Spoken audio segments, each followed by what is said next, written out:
I love to explore and be physical. Nature fascinates me.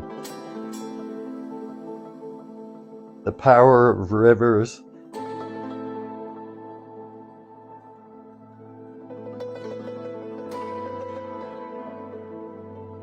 the strength and calm energy of the redwoods, the grandness of the mountains, the ancient sacred geometry of a pine cone. So much intelligence to emulate and enjoy.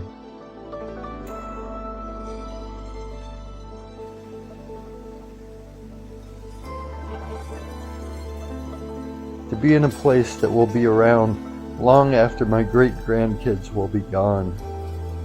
It feels grounding, sacred,